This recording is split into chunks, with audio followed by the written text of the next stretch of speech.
there everybody, and welcome to my brand new guide, which we are going to be doing Resident Evil 4 on professional difficulty. Today's episode, we are going to be doing Chapter 1-1, and this will be a sort of normal guide. I'm not going for 100% of anything. I'm not trying to do no damage or anything like that. This is just a very basic, bare minimum how I beat it kind of guide. And of course, this is always just for fun. So if you don't care for this kind of content, then I suggest just watching something else. Or if you want somebody even more professional than I am, then of course they are out there. So for the first fight, you only have to deal with one Ganado, which he's really not too tough. Of course, you can just run past him if you really wanted to, but I decided to take him out. He doesn't drop anything, at least from what I've encountered with him. He's never really dropped anything for me at all. Like, not money or even bullets, for that matter. So, you can always just pass by him. It's no big deal. Now, you got these guys out here, and I think there's at least 3 of them. I think there's like 2 of them that have like throwing weapons, or throwable weapons, and one might have like a rake or something. That's kind of hard to remember. But what I'm doing here is I'm essentially lining these guys up, shooting one in the head when they get close, and then going for that kick attack, which this gives you iframes. So I suggest using it all, well, as much as you possibly can. Especially when you get to like later on, we have to fight druids, and you can use like a suplex or whatever. Or, what's another one I'm trying to think of? There's other characters like mercenaries that have some pretty nice ones too. But essentially, regardless, whenever you get that square prompt to come up, then whenever you do it, they typically give you iframes for it, and you do a nice bit of damage. And of course, as soon as you knock one down, if you knock multiple down, and you are confident enough that they won't get up or somebody's going to attack you for a bit, then you can run up to them and then just start knifing them, because the knife in this game is actually pretty destructive in terms of damage. It can really, really put a hurting on people. So I suggest using it as much as you can. And of course, one thing you can do, it's a little bit more dangerous, but it's possible you can do it, as you saw I did earlier, was you can actually knife a guy in the head, get the stun on him, and then get the square prompt to pop up, and you can do the action button that they want you to do. So usually when you're in a crowd of like one guy, or if you're confident enough to take out one guy with a knife, then go ahead and by all means do it.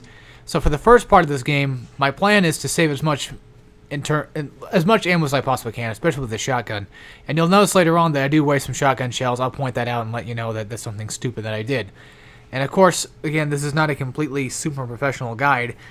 This is just more of just like a me trying to beat it kind of thing, and showing you guys what I found out and things that I found via, of course, the internet.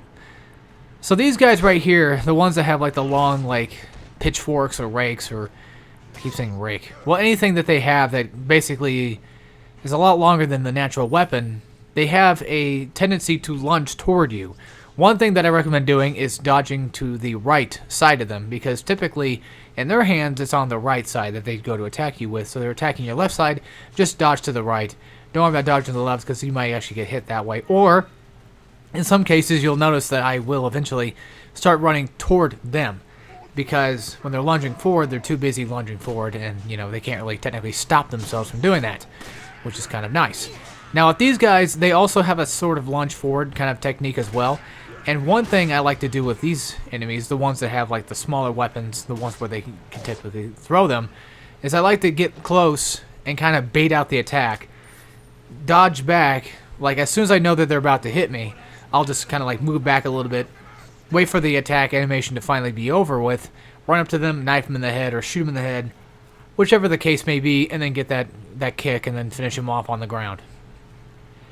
That's one good thing that definitely helps in this game, especially trying to finish off enemies on the ground, because most of the time, I should say most, but a lot of the time, you typically get a guy down on the ground and you knife him like 3 or 4 times and they're dead. You can even knife them in the legs or something, and they typically can die. Now when it comes to the Las Plagas later on, that will be kind of more annoying to deal with. Of course, as I'm sure you probably all know by now, because most likely, if you're watching professional difficulty, you're probably watching it because you've at least beaten the game. Or you could be the other select few that have never actually played the game before, They're just watching it for fun, so I do apologize to those that are trying to watch this for fun and try to understand what the hell's going on. But I suggest just playing the game rather than just listen to me talk about it. Or, you know, you can try to enjoy what you can see here, what you can salvage here. The type of sort of pseudo pro gameplay, I guess, which is really not much. But yeah, right here you can see that I did dodge back just far enough from her attack, but that wasn't really necessary. Anyway, I was far enough already back, but hey, I decided to go with it. So, you know, if you're far enough back, you can typically just avoid that in general. So my original plan was to take a right instead, like when I first got here. But I ended up getting caught too many times, and I decided to go to the left way again. And of course, breaking through that window isn't necessarily the best of ideas, but it definitely worked. I ended up getting into this house anyway, starting the cutscene. So that's the plan that I had to begin with. So, in the beginning of that part, I recommend putting up the bookshelf in front of the door, or the giant shelf, whatever it was, bookcase, something. Basically, just, you know, boarding up the doorway, jumping out this window here, and I run up and I kick. Well, I kill this guy first. Yeah, this took actually more than 3 to 4 hits. Damn. Sometimes it takes about 3 to 4. Sometimes it takes a little bit longer than that. So I run up there, I kick down the ladder, because I'm basically just trying to prevent these guys from getting anywhere near me. I believe there is 2 ladders that they can climb on top of, but I guess they're only using this one for now. And this is a pretty nice little chokehold right here for these guys, in the first part of it. Because, essentially, they're probably going to end up trying to come from, you know, the ground floor to the roof, so they're probably going to end up trying to go through the window, and then, of course, you know, when they're in the window, they pretty much are vulnerable to a lot of your attacks. You can pretty much just kind of ready yourself up for any ambushing that goes on, which is always kind of nice. Now, coming back into this room, this is a really nice room because it's got a really tight kind of angle to it, because there's really no other way to get inside here besides the front door. So for them, they only have like one way to get in, and we only have one way to get out. But that's okay because we got the shotgun. Now, this is something I'm doing that I think is kind of stupid. I recommend using the shotgun, especially on Dr. Salvador, basically the chainsaw enemies. I don't recommend doing this. I don't recommend shooting him while he's down. I suggest just using the knife instead when you knock him down. Just use a shotgun to blast him away a little bit, get yourself some kind of room between you two, and then just go ahead and knife him. This, of course, was like my second playthrough of the game, so I do apologize for it being not the best kind of playthrough, but this was the best that I can come up with in a short amount of time that I really wanted to emphasis on. So kicking the door open like that was also a stupid thing of me to do. I suggest just waiting for the enemies to come in and just open the door themselves. And right here you can see that I throw a grenade out there, which, yeah, that could work. Yeah, granted it's a waste of a grenade, so if you're willing to waste a grenade or two, then by all means go ahead and do it. But again, just if you follow along with me a little bit here, then we should be ending up with quite a bit of stuff, especially at endgame, and I'll get you guys just enough. I'll find you guys just enough stuff so you can at least help your way through it.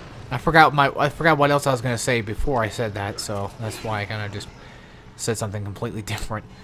Now, one thing I want to tell you guys right now, my plan in this game is to buy the RPG as much as I possibly can, which cost I think about like 30,000 in terms of the money, or Batistas. What do they call these things? I forget. So essentially, trying to save up your money the best you can is always a good option. And I'm going to be buying one type of each weapon throughout the entire game. I won't be buying anything in between specific weapons. So, for instance, I'm not going to be buying the Punisher probably until like late game, which I do get it for free from destroying 10 of the blue medals. I'll tell you about that in a minute. And Broken Butterfly as well. I'll get those two for free, but I won't necessarily buy them in the shop. I'm essentially going to be buying the Red 9. I'm going to be buying the semi-auto rifle. I'm going to be buying... Actually, I think I'm going to buy the rifle and then the semi-auto rifle. I think I buy the rifle first. That way, at least I have it on hand, and then I buy the semi-auto rifle. I'm not sure if I did or not, but we'll definitely see later on in these videos that are coming up.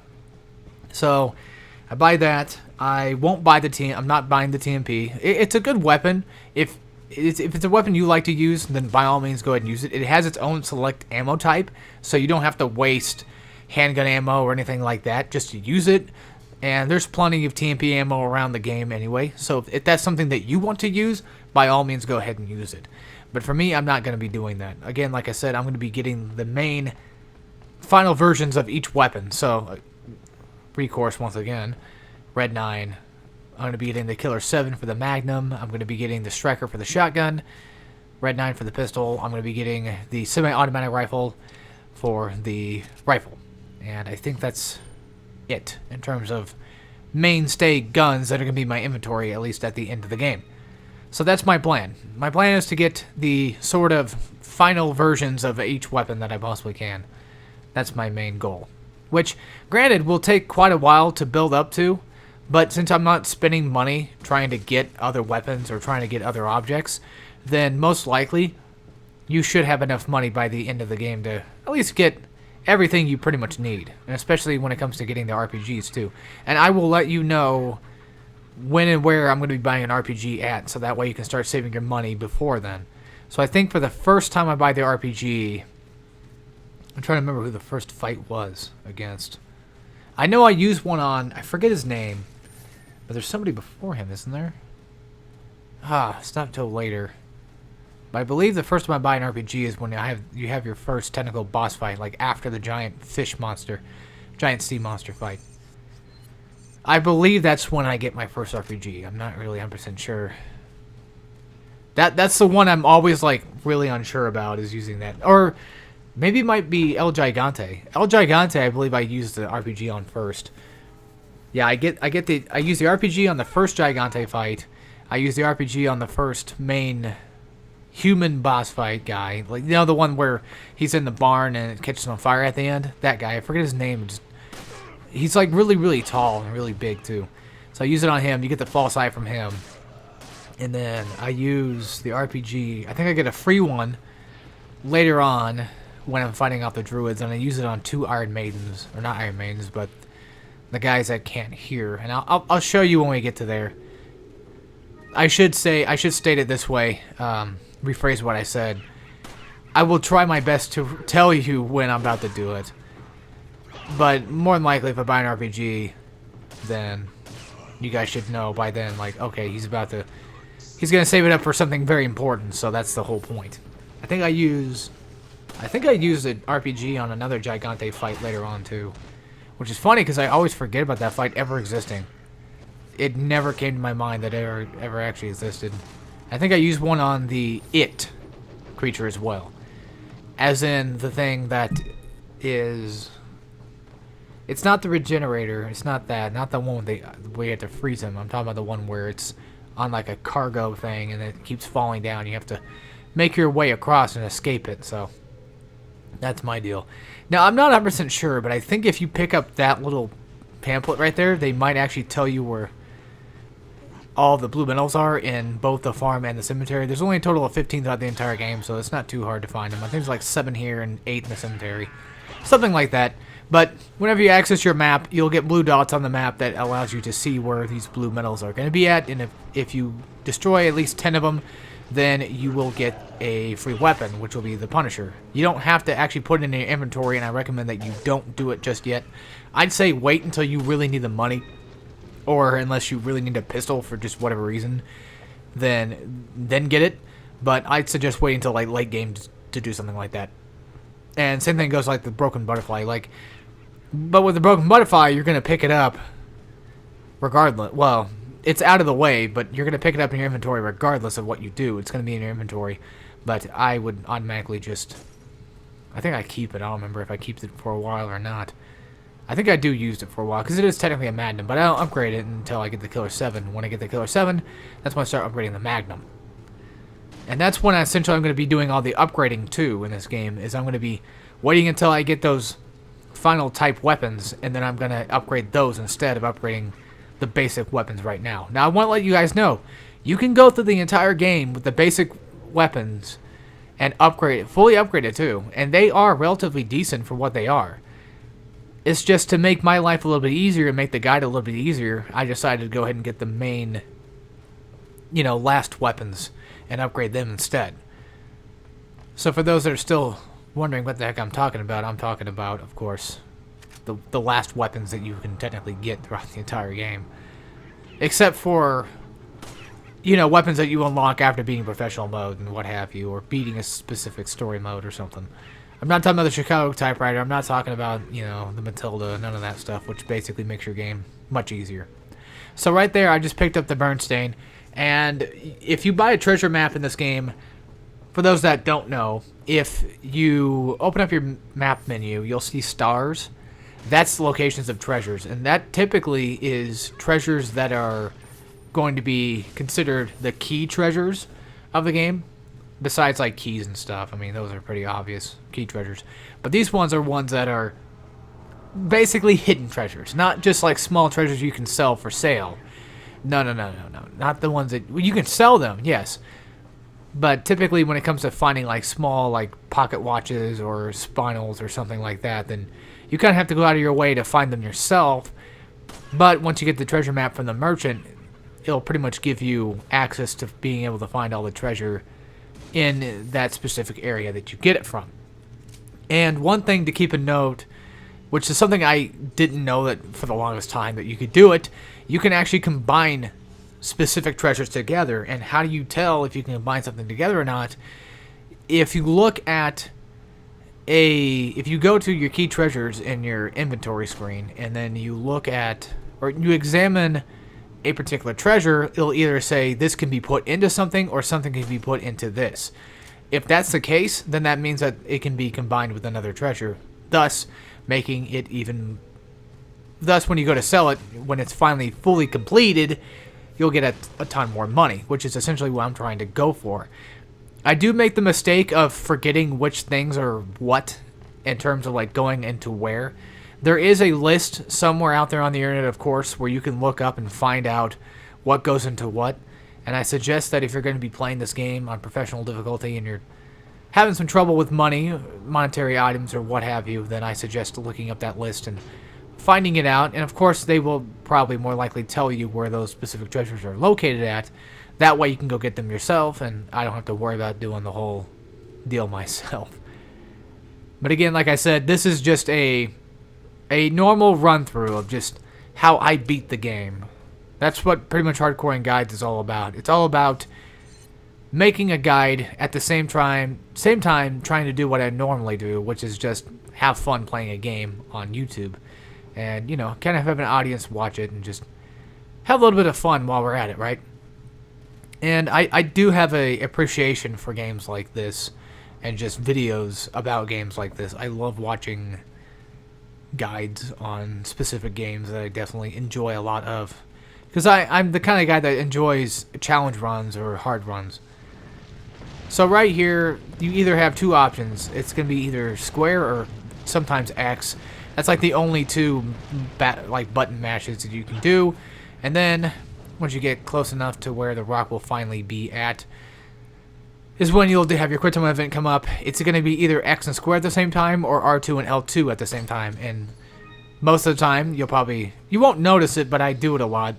I'll actually end up mashing both, or basically all four buttons, hoping I can get one of them to come up, because they never really change what it's going to be. So these are the grenade throwing granados, and these guys can be a real pain in the ass, but when it comes to this game, they can also be really useful too, and especially like in wiping out specific groups of enemies. The one major thing that I suggest when it comes to fighting these guys off is wait for basically bait them out, bait them into lighting up their dynamite, and then just kind of like aiming toward their head or their chest region. And from there, like as soon as they throw it, just shoot at them. Most of the time, I actually end up hitting the grenade, thus killing them too. And also, if you do kill them before the grenade goes off, the grenade will drop down and it will blow up anybody that's around it, and them included. So before you go into this little house right here, I suggest taking out every enemy that's in this house, because that place is way too dangerous. Or shed, whatever it is. That's not a house. What a dumbass. So, that's a really small house then. Well, anyway, once you're inside that shed, just take out the grenade guys. There's multiples in there. Take them all out. That way, when you're inside, you're not going to get blown to hell and back. That's the one major thing I can suggest, though, is always kind of having a keen eye for these kinds of things. And I'll show you where most, if not all, locations are of gun autos and what have you, and how I deal with them as I see fit. Okay, so I'm just taking a look around right now, just looking for anything else I can find. And you saw earlier that I did shoot that crow's nest, and it dropped a cat's eye, which I believe the cat's eyes, I'm pretty sure that they are supposed to. I believe they're the ones that go inside the Bernstein, whatever the heck that thing is called, Bernstein, whatever. Pretty much that lamp-looking thing I picked up earlier. So, with that object, you can combine the cat's eyes into it. I think you only combine like 3 different colors. It's like red and blue and green or something. And that's majority of the combinations is like 3 into 1 big object. That's what I found that typically ends up being. So in here, you have a bunch of traps just set up. These things are not too hard to find, thankfully. Sometimes I run into them, like in previous playthroughs, but now I know where they're pretty much all at, so there's really no necessary reason for running into them. I'm going to grab me some herbs, and I'm going to have my health at max at the end of the game as well, just to let you guys know. I'm going to be saving those for later, and I think right now I just got the yellow orb, or one of them fully done. So, we're going to go ahead and unlock the door for Lewis, and I will be seeing you guys in Chapter 1-2. Hopefully you guys enjoyed, and I will see you all next time. So, as always, take care, everybody.